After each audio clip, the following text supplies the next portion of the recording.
Happy Monday! Can they do Pirates without Jack Sparrow? That's our question today. We're going to talk about that and why the rum may or may not be gone, all in support of Direct Relief and Black Lives Matter. There are links below where you can learn more about how to participate and support. But now, let's talk about a Lady Pirates of the Caribbean. Joe Starr is here. Hello. Hello, Joe Starr. And right off camera. Hi, Sarah. Sarah's here as our third panelist today, and she'll probably have the most insightful things to say. Usually does. Typically, yes. But so far, I'm just really loving the purring. Want to talk about this. So Margot Robbie, this is via THR, and Christina Hodson of Birds and Prey have been tapped to write a new female-fronted Pirates of the Caribbean for Disney. Of course, Margot Robbie is attached to Starr. The project is separate from the already announced franchise reboot being developed by pirate scribe Ted Elliott and Chernobyl creator Craig Mazin, which, all right. While plot details are being kept quiet, the film is in early development. It's not intended to be a spin-off of the one that we knew, featuring Jack Sparrow at the center. It's a wholly original story and is riffing off the Disneyland ride as well. The first question for me is it strange, Joe, to have these two sort of competing in different Pirates films in development at the same time? Yeah, a little. I mean, I'm assuming they're going to see what does well, and then they'll merge together in the Pirates event of the century, or something like that. But I guess right now you've got to start testing to see if Pirates can continue to be successful, because I think beyond the question of the Johnny Depp of it all, if you want a Pirates franchise in 20 years, 10 years, are you going to just keep hoping that the same best part of the first three can hobble out of his retirement home and swagger around on a ship? Or do you start finding new reasons why it's good and it's fun?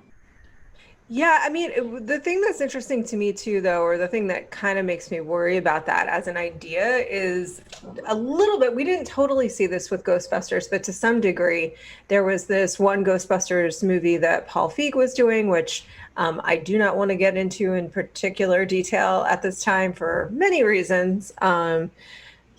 But then there were a series of other films being talked about at the same time, which felt like it was confusing and convoluting the messaging around it.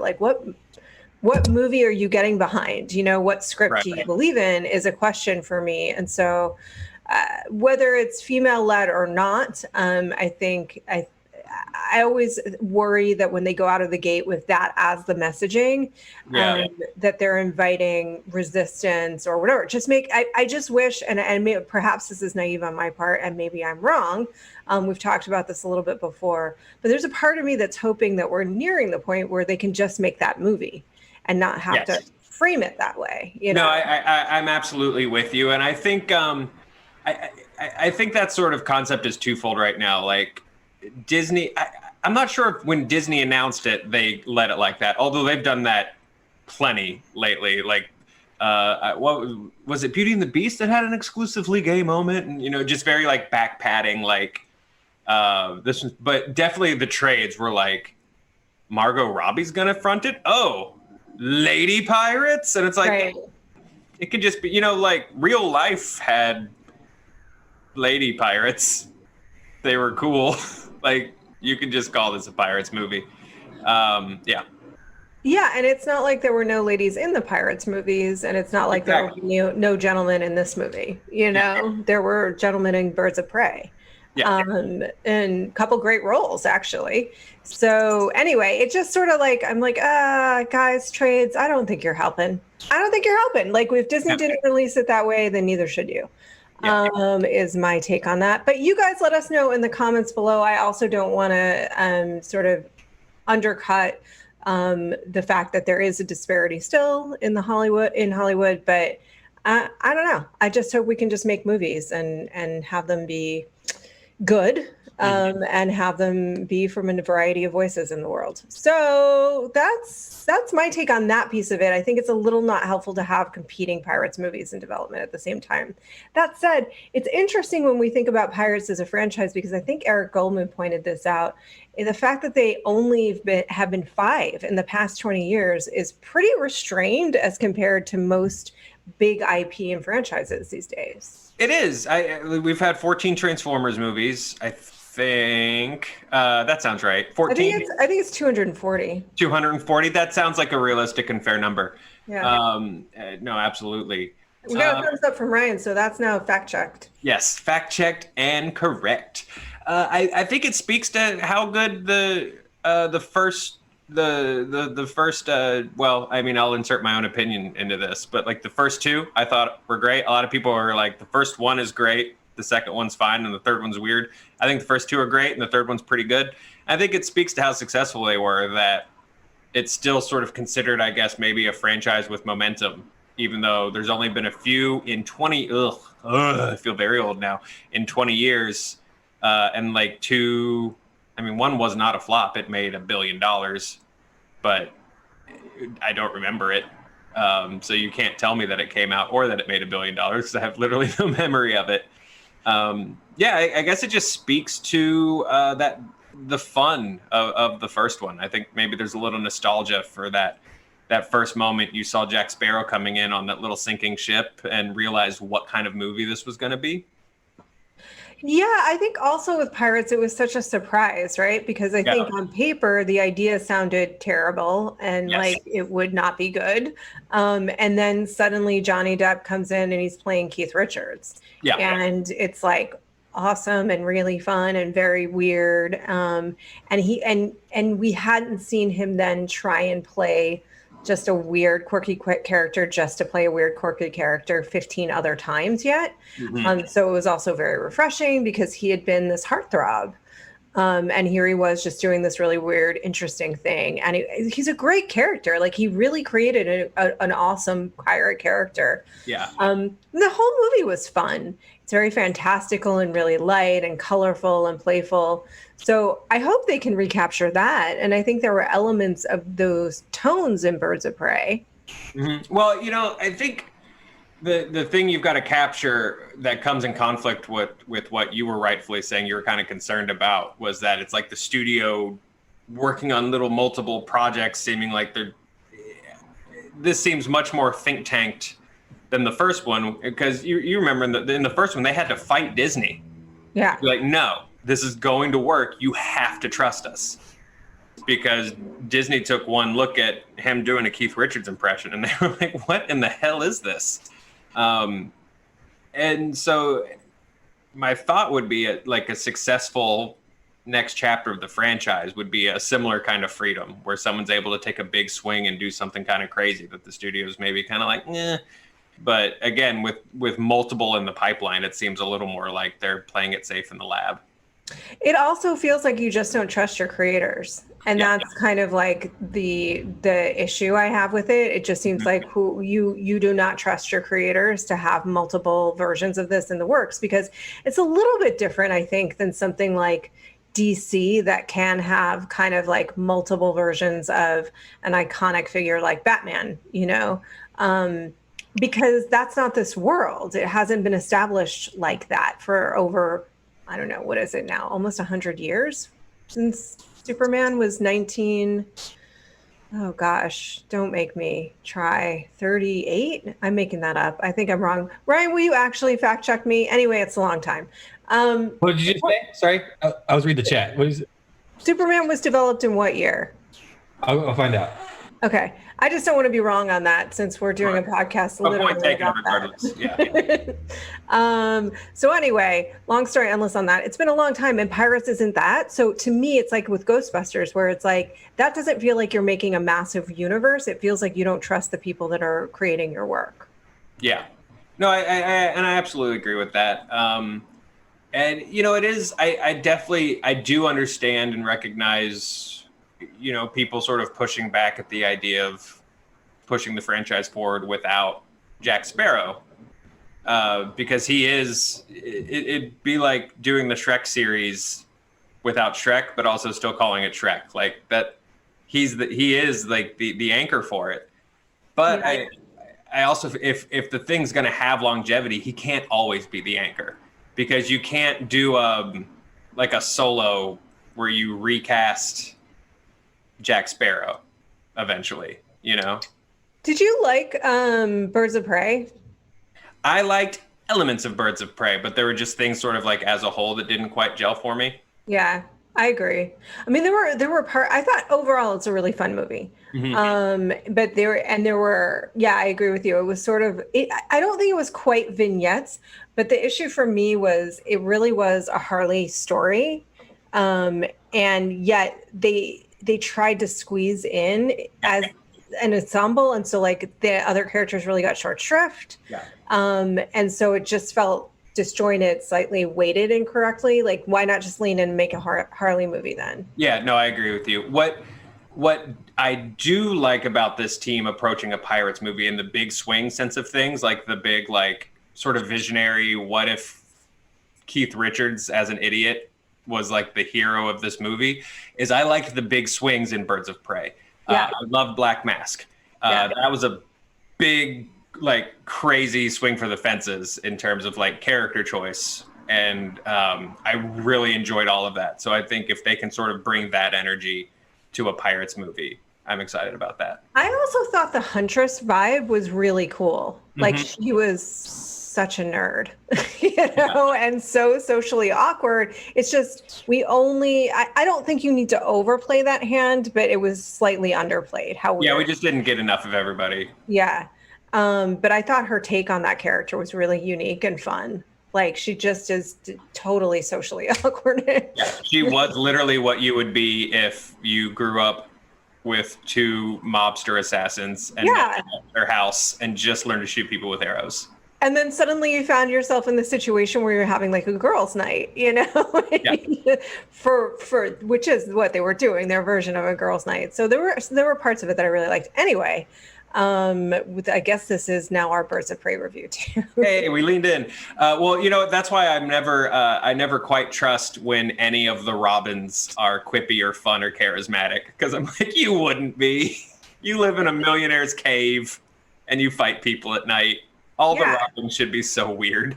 You're so weird and so damaged, and they can be funny in that way. You know what I mean? But they should just really, like, there should just be massive aspects of like normal life and culture and pop culture that they do not connect with and do not understand. And I think she made that choice really smartly, or they did in collaboration, made that choice really smartly for that character. Ryan, what are the people saying? Are they excited about this movie?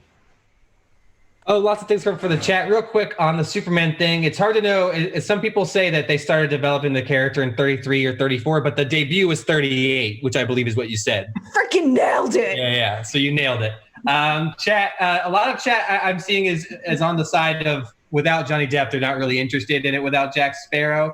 A couple of things. At Blu-ray 15 says, I'm done with the Pirates movies no matter who is doing it. So they're just out on the franchise. At Zeno Hour says, I don't know if the Pirates of the Caribbean name is necessary, but I like the idea of the project itself, which I think is fair. I think that happens a lot where like good ideas have to fit into an IP and then it like makes it like a weird match or something. Such a double-edged sword, right? I'd love to speak on that a second, just because like I feel like that happens a lot now where we're like, that would have been great if it wasn't called X, Y, and Z and they had just like let it be its own thing. But stuff doesn't get made now unless it gets the name attached to it. To go back to Ghostbusters, Roth, I feel like a lot of people were like, that would have been hilarious if it was just about 5 hilarious ladies exploring the paranormal and not a Ghostbusters movie. And there's been a lot like that since, where it was like, I think they suffered from having the IP attached to it, but they wouldn't have gotten made otherwise. Yeah, I think that's a really, really good point. And so it's like, I think the other thing too, like Ryan and Chad, is that the truth is that Disney and any other company that has an IP that they perceive to be of some value is going to try and make a movie with that. So then the question is, what can they do that's interesting when making that movie? So I think I hear you and I would agree. But to Joe's point, it just wouldn't happen these days. Unfortunately, they wouldn't get the dollars that they would need to make the movie that they want not attached to a big IP like that. And they're going to make a Pirates movie. So somebody's got to make it. And why not these people who are really, really talented? Yeah, and then Joe, just coming back to our earlier point, I just want to clarify in case anybody is confused about what I meant, because I know that when stuff like this comes out, there's sensitivities all around. I'm 100% aware that there is not parity in entertainment at all when it comes to the voices that we hear, and I think that the world is trying to make that better. And take strides. That was really poorly phrased, but take strides to find parity and to find that. But at the same time, I worry about when things come out in the trades and things like that, that what you're actually doing is creating a false controversy. And I hate to even use that word because I don't think it should apply. And I think it's coming from a very weird place that it would be controversial. But I feel like the more that we just say that this is what is done because it's what is done, that becomes our reality. Or anyway, that's my hope. You want to go to okay, screw it. Let's go to a really weird place. This is our show. Yeah, we can do this. My best example of this is Obamacare. Here we go. Strap in. It's the Affordable Care Act. It's called the Affordable Care Act. And then the right nicknamed it Obamacare. And then we just went along with it. Everyone went along with it. Obama went along with it. And I think it's the same thing with stuff like this, where, hey, it's a Margot Robbie Pirates, and people, folks who are just really down on women, people of color, like being movies, people who scream about SJWs all day, stuff like that. They exist. I don't know quite how to correctly label them, but they exist. More female friendly, blah, blah, blah. And then we accept their terms of engagement. Yeah. And name things accordingly. And it drives me nuts. I think you and I are on the same page on that. Yeah. I think you've articulated it better than I did. I don't know that I particularly made sense, but that's exactly the point that I'm making, which is that it's hard for me to know, because on one hand, I think that we do have to own very openly that there is not parity in order to maintain the correct level of desire and motivation to make sure that we're seeking voices, right? And making sure that we are opening up our minds, because you're talking about 100 years of a way an industry has run. That doesn't change in the blink of an eye, right? At the same time, I think what bothers me is exactly what you've just identified. And a friend of mine actually uses that exact same example for why did they go with that name? Because it really became a divisive name, and it didn't have to, because the thing was really just what it was, right? And so I guess that's what I'm saying is, like, why do we go with that narrative when we understand that narrative, unless it is on the part of the trades in order to stir up clicks? Which, yes, probably. But yeah, I think, I think the spotlight of this to me is Margot Robbie is a huge star, and a highly versatile star. She's not just, I'm in my box movie star. Like, she can do a lot. And I think if you're not going to go the route of let's find someone whose career maybe has stalled a little bit in the form of Johnny Depp, like a la Travolta in Pulp Fiction, to sort of lightning strikes twice or whatever. If you're going to go, no, we need to go with a box office sure thing who has the chops to carry something like this, I think you go with her. Absolutely. I think she's wonderful. I mean, she's really one of those actors, and not incredibly versatile, funny. She's able to play larger than life characters and yet really ground them. She is one of the most talented actors working today and dynamic on screen. And she's 100% a person that should lead franchises, not just one, but multiple franchises. She is that kind of movie star, and they don't come along very often because there's not a lot of people that have that kind of quality, that kind of dynamic quality. And just closing the loop on that, I think, Joe, thank you for helping me articulate what I was trying to say or what was bothering me. When you say it is X-led, it says that there is a norm and this is outside of it. And I don't think that's where we want to live. Okay. No, I agree with you. Plus, anytime we can talk about healthcare on SJU, I'm in. I mean, screw it. Like, I guess it's just our show. So Ryan's going to go and take some more comments. We're going to move on to the next story. But first, Joe is going to thank you very much for engaging. And by the way, those are our opinions. It doesn't mean they're the exact right opinions. We're super open to other people's thoughts on the matter as well. Yeah, Joe look. Starr, It's 11 in the morning. We're both in our respective living rooms trying to finish cups of coffee, and we're stumbling through our smarts the best we can. So yeah. Such as they are. And now we thank you for your patronage. Yeah. And we thank you for liking them smarts, subscribing to them smarts.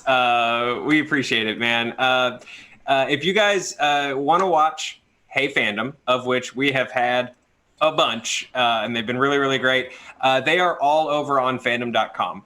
Specifically, you can go to fandom.com/video to go check those out. And we really, really think you should, because they've been super fun. And you have an opportunity to do a new one. I think we have Nolan North this week, don't we, Roth? We do. We have Nolan North on Tuesday at 3 p.m. Okay, God, that's tomorrow. Time is hard right now. Yeah, tomorrow, 3 p.m. Pacific time. We have a link so that you can sign up. Sorry, Joe. It's 12 Pacific, 3 Eastern. 12. Right after SJU. Sorry. Yeah. 12 Pacific, 3 Eastern time. So so it'll be right after SJU. Tomorrow. Make sure you get in there and check that one out. And then we're also doing some wackiness. A big lisp just jumped into me. We're doing some wackiness this week. We're doing the Fandom 5, which was a trivia show we started doing on Instagram. It has graduated to the full interwebs. We're doing the Fandom 5 Pokemon trivia Thursday at noon.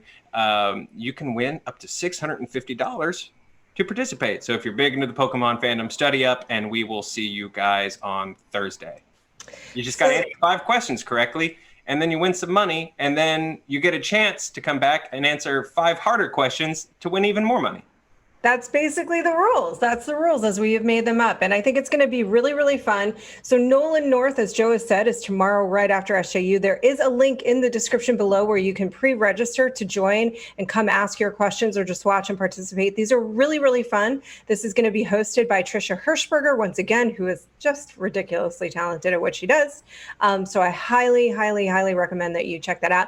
And our trivia event is going to be hosted by the one and only Joe Starr right here with me today. Also wildly talented and fun. He's going to do a great trivia event. So I think, and you can win money, dollar bills, just for knowing about pokey things.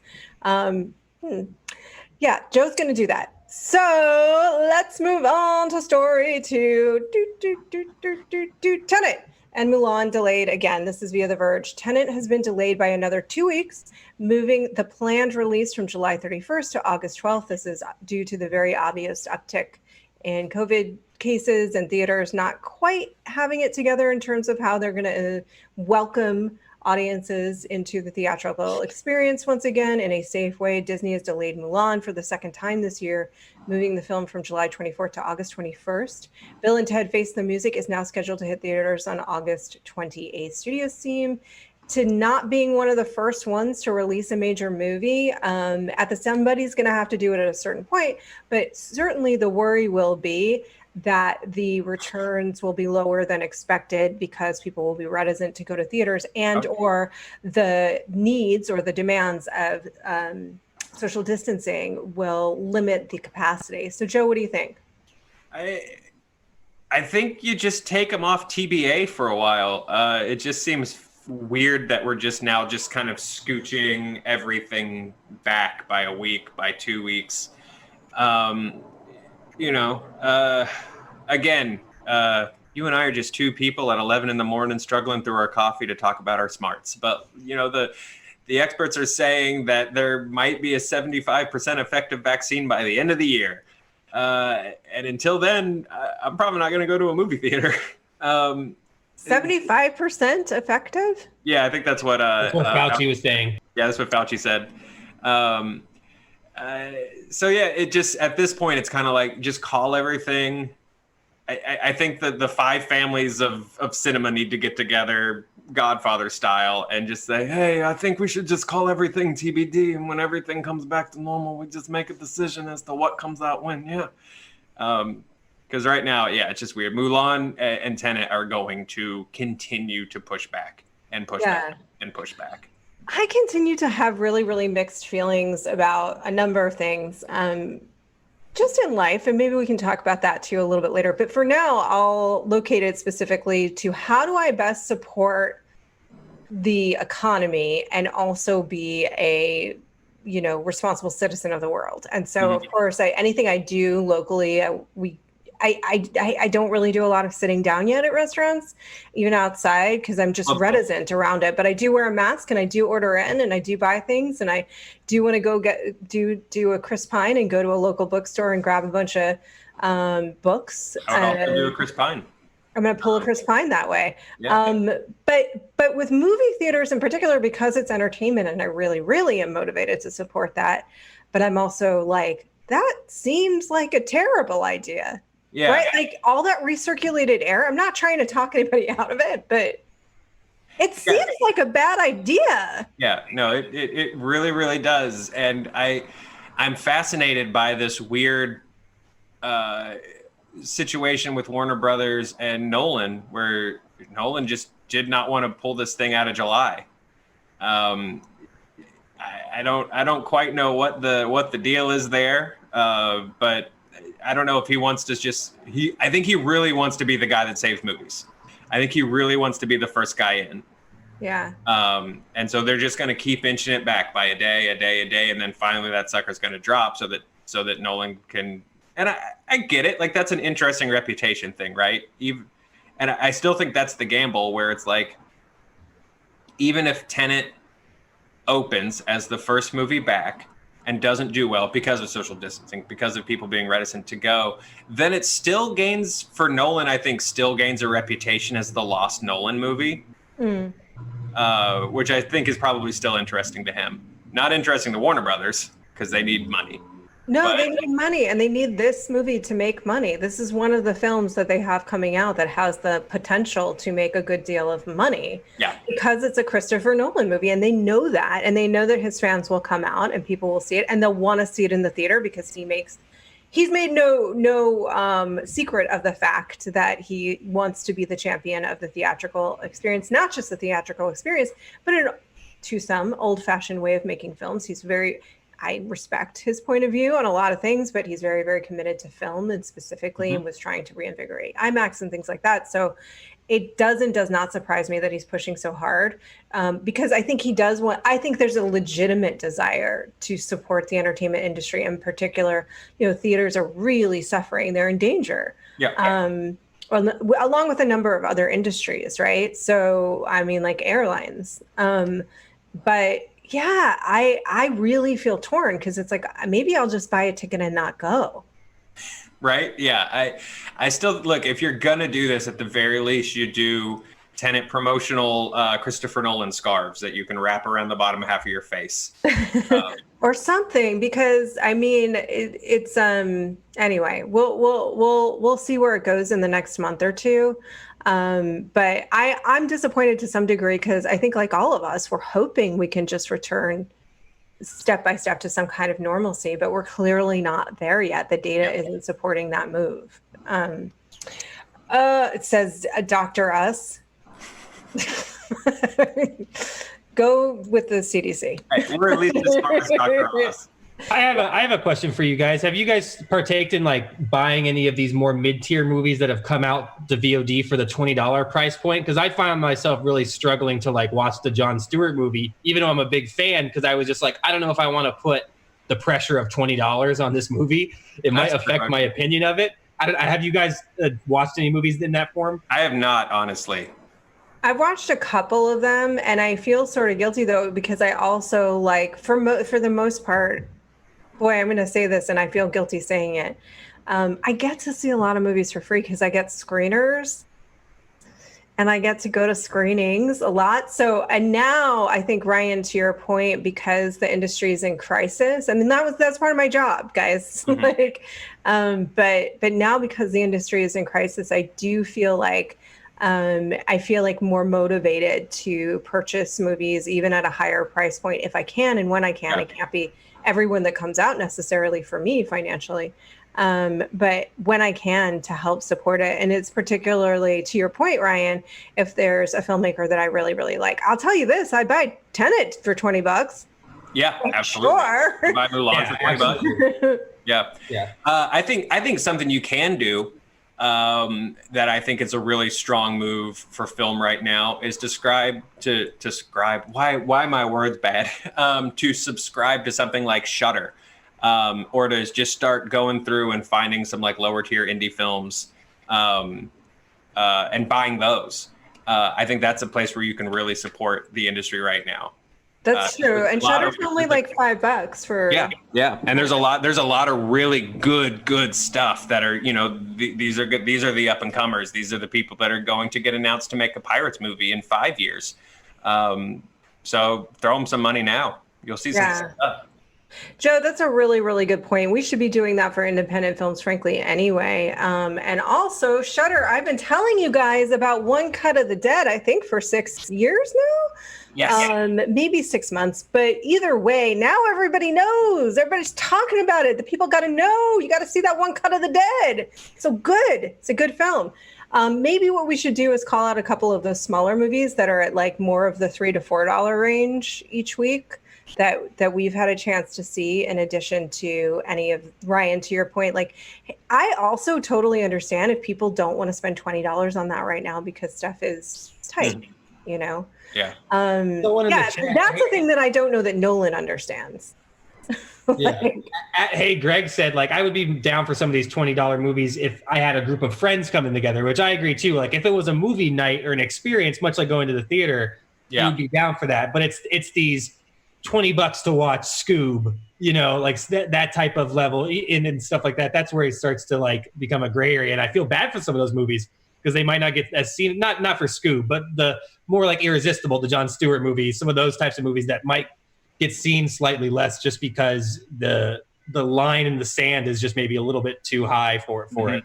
Well, we also had this conversation, I think, Joe, off camera yesterday before we were SJUing with Spencer, where I said my reticence about, because I love Jon Stewart just as a person, but it was not a reviewed movie so far. Like, it's not been well reviewed, and so that's where some of my reticence came in with spending money to watch it. But Spencer made a point, and this is something we may do an entire segment on, that generally speaking, comedies are not well reviewed, even comedies that we love. And that the same is certainly true of horror movies. So I have to take that into consideration as well. But I don't know. If I'm going to spend $20, I want it to be good. Joe, what do you think? Yeah, the $20 thing. Like we said, things is tight, and it's a different. Well, there's a different thought process for me to spend $20 on Scoob just because we watch movies than there is for, say, like my sister-in-law to sit her 3 kids in front of Scoob for an hour and a half so she can breathe. Yeah. There's $20 well spent. But for me, as just like a fan of movies, I think this is a place where streaming services are gonna come out the winner, because I'll watch something on streaming. We've been we've been just looking for new stuff on streaming. We started watching Legendary on HBO Max. We started watching that new Perry Mason, which is nice. Stuff like that. So I think we'll always just end up hunting for something on a streaming service we're already paying for, overpaying $20. There's also like this window of time. I've been catching up on TV shows that I had just fallen off on, like Insecure. I'm catching up on Insecure, and Pose, which I had never watched, which is weird because I knew about that whole thing in New York. I wasn't there in the 80s when it was happening, the balls. But I certainly knew about it. Mm-hmm. It was like a known thing, even to the point that in my mind, one of the houses, I watched the first episode of Pose and I was like, I think that's a real house. It wasn't. You should definitely watch Legendary on HBO Max then, because it's a ballroom show. And is it? Yeah. Is it documentary? Do what? No, it's like an actual competition series. Oh, where they're doing balls? Yeah. Now? Yeah. Do they still do balls? Yeah. I guess they must. I didn't. telling me this exists. Yeah. I didn't know until I started tying dots between like Paris is Burning and Legendary and Pose and stuff like that. Yeah. And this is also a different conversation that I'm probably don't need to be a part of. But I think there was a lot of controversy around Legendary coming out because it's kind of like there's some like I guess gentrification of the show in a lot of ways, like adding too many celebrities to it and stuff like that. But I will say for me, I'm glad I discovered it because even if it's the McDonald's version of Ballroom, now I know more about Ballroom. So I've enjoyed it as the straight white guy that the world is required by law to please. I have enjoyed Ballroom. Well, I want to check it out. Did you watch Pose at all? I haven't gotten into Pose yet. Okay. I think we might like it. I think we might. Yeah. Me Okay. as my spouse and I, not me as in Venom. That was weird. Yeah, no, also you as in Venom. I think Ryan, any further comment? We had a third story about the first TV shows that take place during the coronavirus, but if Ryan and Joe are okay with it, you want to do it now or you want to pin it till tomorrow? You can pin it. Right, let's pin it till tomorrow, but there's some coronavirus TV shows. I've already told you guys about the last episode of Mythic Quest, which is on Apple, speaking of streaming, which is a show I really liked. It's Rob McElhenney's, and I never think I'm pronouncing that correctly, new show, and it's about the video game industry, and he could be completely lying about all of it, and I wouldn't know. But it's very entertaining, and I highly suggest you watch it. And it's a very interesting, like, other side of the coin to Sunny in some respects, which I also love. I love Sunny. Any further comments from the folks, from the people, from the youths? I will say a couple of those movies that have been on VOD for rent just went out on HBO Max. Scoob and Doctor Sleep are now both available just on HBO Max. So if you haven't, I know I just caught up on those this weekend for some of our viewers at home. Let's see some chat comments at Marisu says the only way I'm going to see a movie this year is if it's in New Zealand, which I think a lot of people were saying. If only they'll take us. Right. Yeah. And at Carlito Lee reminding us that this is about New Mutants. They say New Mutants should have been thrown out on digital. They're actual people that would have loved all the Fox Mutant movies. They would have rented it. That would have been a big hit. Oh, you guys, we would have had a watch party for sure. For Yeah, sure, we would have had a free the Mutants watch party, like right here on SJU. And if they ever decide, that was, I think, I couldn't agree with you more. We talked about previously all the complications around that, and there's massive. To be fair, like you can't release a movie, Warner Brothers to release a movie like Tenet on streaming is untenable as well, because it just won't make the kind of money that they need and expect it to make in a theatrical release, in a normal theatrical release, but. Boy, studios got to be bumping up some hard choices right now because they do not know how much further they're going to have to. If it really is in August, maybe that's okay. But if it's to your point, Joe, 2 weeks until it's December or January of next year, that gets a lot harder. Yeah, I think we'll see a lot of choices getting reversed and deals getting made. I think they're going to start pushing hard at some point to push the red button on New Mutants. I think HBO Max will start throwing up all those Cinemax original series just because everybody's just going to need stuff. Yeah. Well, we can recommend some things here, and we will. We've just actually accidentally recommended several things. I know what I will be watching this weekend on streaming, which is Hamilton. For sure, I'm going to be watching Hamilton. I'm really curious. The play is like a gazillion dollars to try and go see, so that was just not happening, and now I get as close to seeing the play as I was going to get, so I'm pretty excited about it. I've only ever seen it taped by a guy in the balcony who was like hiding his iPhone between his knees, so that's the only way I've ever seen Hamilton, so I'm excited to see it. I think this might be a slightly better experience for you. A little bit. But we'll be watching. We may even have a review of it on Friday. The Disney release of, they're calling it Hamilton the movie. It's like a film version of the play. It's not a movie. Great. That's it. I think we did a show. Sarah, we nailed it. Did you like it? Any good? Any final thoughts? Anything? Great. No, not on demand. Okay. Sarah.